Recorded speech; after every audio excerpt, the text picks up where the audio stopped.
এই তো আমার দেশ, ভালোবাসি বাংলাদেশ। আসসালামু আলাইকুম রহমতুল্লাহ। Welcome to my new blog with TD Fahim.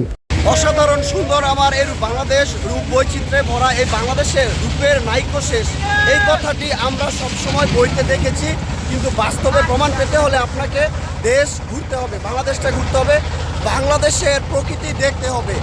এই ভোলাগঞ্জের সাদা পাথরে এলে আপনি এত সুন্দর দৃশ্য দেখে অভিভূত হয়ে যাবেন। দেখুন, আমি কথা বলতে বলতে আমার গলাটা বসে গেছে, এখন কণ্ঠটা অন্যরকম হয়ে গেছে, কথা বলতে কষ্ট হচ্ছে। তারপরেও আমি চেষ্টা করে যাচ্ছি আপনাদেরকে এই ব্লগটা সুন্দর করে তৈরি করে উপস্থাপন করার জন্য। সিলেট শহর থেকে আমরা প্রায় 1 ঘন্টা 15 মিনিট রেগুলার করে 8 জন, তারপর এই সাদা পাথরে চলে এসেছি। এখন ভোলাগঞ্জের সাদা পাথরে যাওয়ার জন্য আমরা ট্রলারে উঠেছি।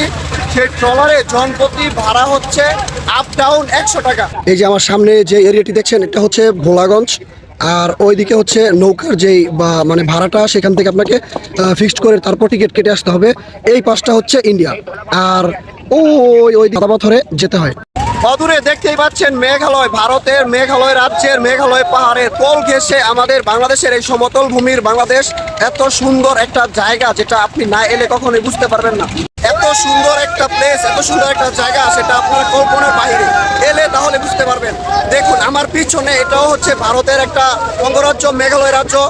আর মাঝখানে যে এই পাহাড়ের যে পানিগুলো বাংলাদেশ থেকে নেমে এসেছে, এই পানি বেয়ে সামনে সাদা পাথর, এটা হচ্ছে বাংলাদেশের সীমানা।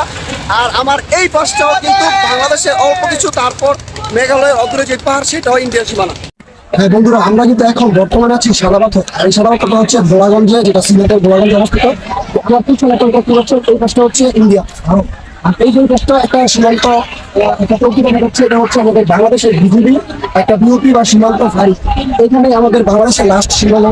আর এইখানে এই যে দূরে দেখা যাচ্ছে একটা সাইনবোর্ড, এখানে আপনাদেরকে সাবধানতার জন্য বা আপনাদেরকে সতর্কতার জন্য এখানে একটা সাইনবোর্ড দেওয়া আছে যে এর পরবর্তী জায়গা অতিক্রম করা নিষেধ, কারণ পুরোই ভারত। অবশ্য আমরা এখন যেখানে দাঁড়িয়ে আছি, এই জায়গাটা হচ্ছে নোম্যান্স ল্যান্ড, এখানেও আসা নিষেধ। তারপরে পর্যটক হিসেবে আমরা আসতে পারি। তারপর আরেকটা জিনিস এটা দেখবেন, যে ওই যে পানিগুলো দেখা যাচ্ছে, এগুলো পাহাড় পেয়ে ইন্ডিয়ার মেঘালয় থেকে তারপর নেমে এই পানিগুলো চলে আসে, এর সাথে সাথে এই সাদা পাথরগুলো আসে। আর এর ওই পাশটা হচ্ছে যে পাহাড়গুলো, এগুলো হচ্ছে মেঘালয়ের পাহাড়, যেটা ভারতে অবস্থিত। সাদা পাথর এসে আপনারা দেখবেন এরকম সারি সারি কসমেটিক্স, খাবার, পণ্য সামগ্রীর দোকান।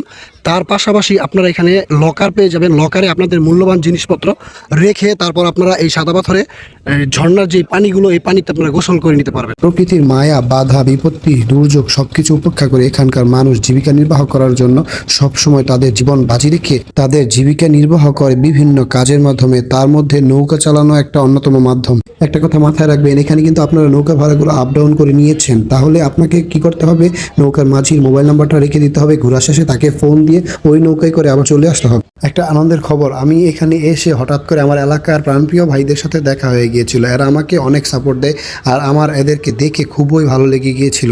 এটাই হলো ভোলাগঞ্জ সাদা পাথরের পার্কিং যে পয়েন্ট। আর এই যে আমাদের সামনে হচ্ছে ভারত, এই যে আপনারা দেখতেই পাচ্ছেন, সামনে ভারত, ভোলাগঞ্জ স্থল কাস্টমস স্টেশন কর্তৃপক্ষ। আর এই যে অদূরেই দেখা যাচ্ছে, এটা হচ্ছে একটা হাট বাজার, যেটা আগে চলতো বাংলাদেশ এবং ভারতের সম্মিলিত একটা হাট বাজার, কিন্তু এখন আপাতত বন্ধ। ব্লগটি আপনাদের কাছে ভালো লাগলে অবশ্যই লাইক, কমেন্ট এবং এই পেজটিতে ফলো দিয়ে পাশে থাকবে।